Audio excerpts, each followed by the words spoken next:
We're ready to go. Okay. Today we're going to work on an Echo blower.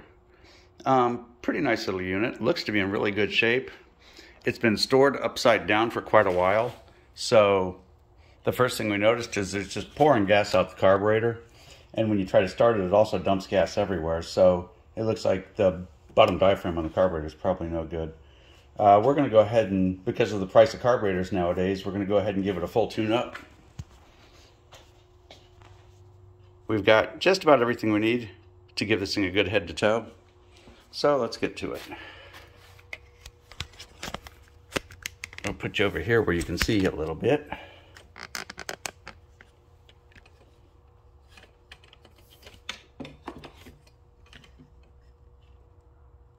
There we go, that's where all the fun's gonna happen. We've already drained the gas tank out. You get back up there, we're not ready for you. Okay, the spark plug wrench seems pretty ambitious about getting in the party today. We're going to put a new carburetor, new plug, and new fuel lines in this, and new filters. And that should take care of it. It should be a happy camper.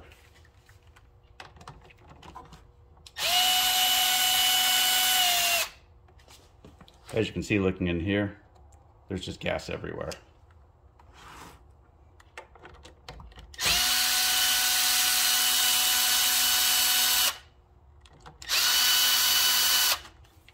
And off comes the carburetor.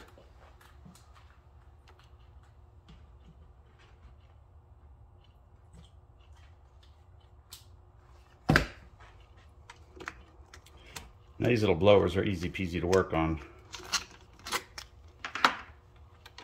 Carburetor should be a couple fuel lines and a little clip here.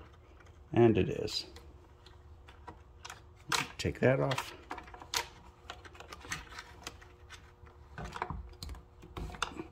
And that's it for the carburetor. Now I like this gasket, the heat plate gasket, so we're going to go ahead and reuse it.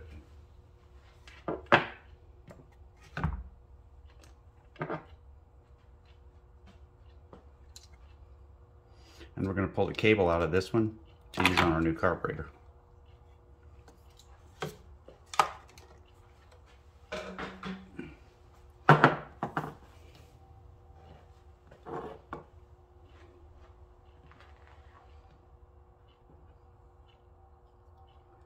And this should be pretty easy peasy.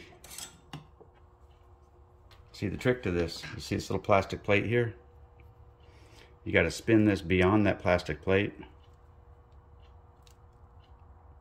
There we go. Not nearly as complicated as I'm making it look.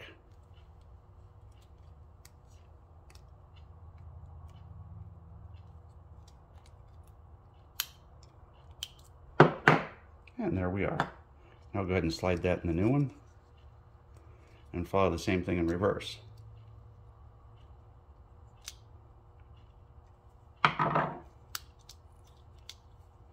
So we get the nut lined up straight, just lay it on, and when we let it release, it should fall right in.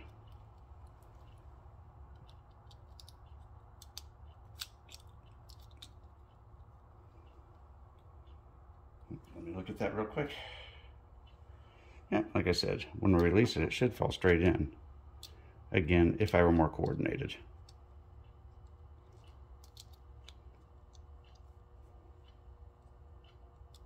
Push it down, pull it back, and there we go. Now the new carburetor is ready to go on.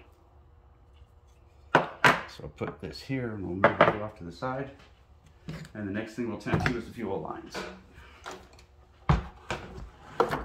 Might as well do the fuel lines while we've got plenty of elbow room up here with the carburetor out of the way. And since we got a full set, we'll just pop this off and pop the new set in.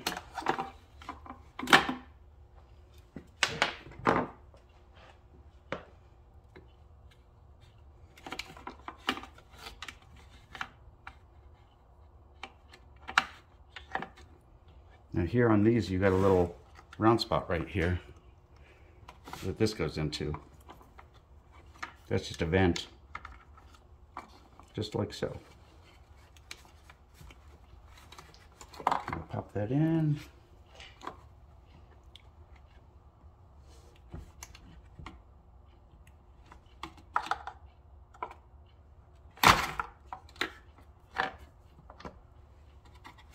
Okay, let's try that again from the top.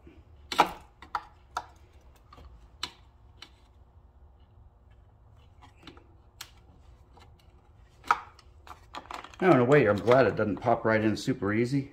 If this went in super easy peasy, then it would probably leak gas.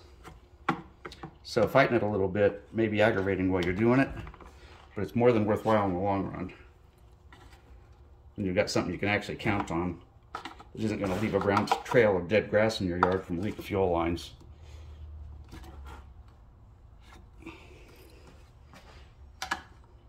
And that's why we're pushing from the edge and not pushing from this, trying to push straight down into it. Now she looks seated. I'm not entirely comfortable with it yet.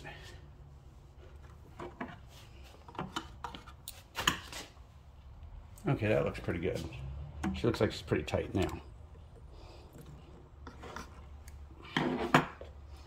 And I'll place our little plug right there. And that's all that is a vent. It doesn't actually hook to anything in here, it just lays there.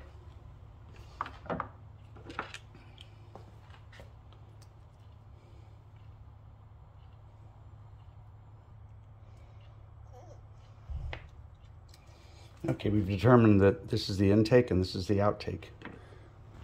So now we're going to look inside the tank and see which fuel line switch.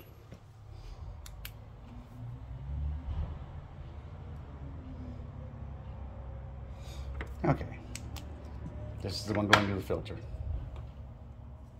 So that would be the fuel and pickup. Motion detected at the front door. Okay, the fuel pickup. I'll go here.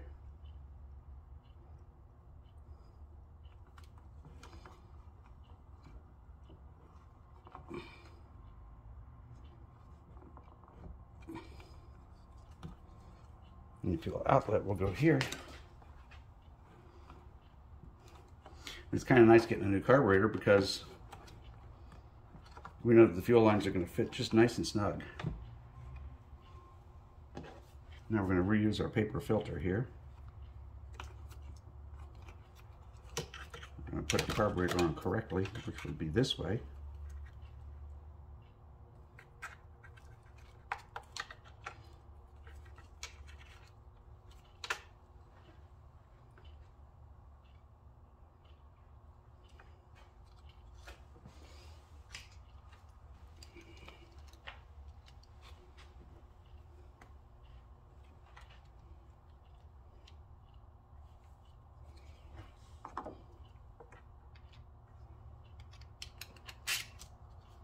And off we go.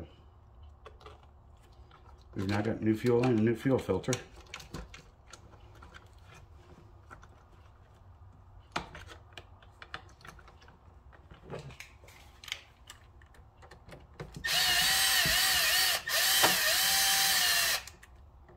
Now we don't tighten one up all the way until we have the other one mostly in.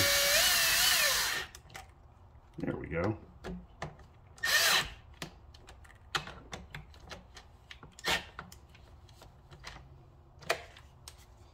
Okay, very nice. Now we'll go ahead and put a new spark plug in her.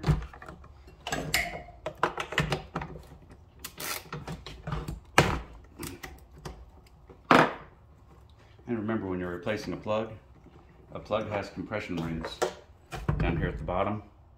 So you don't want to go crazy tight with it.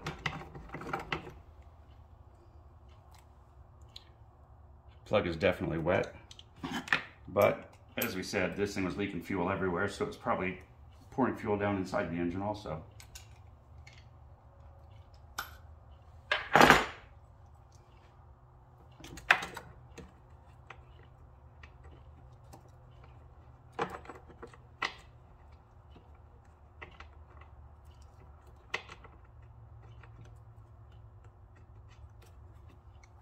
There we go.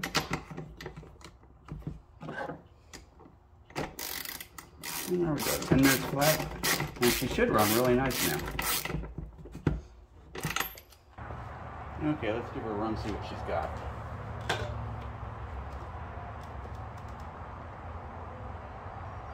Okay, we went ahead and put some gas in it. Choke her up.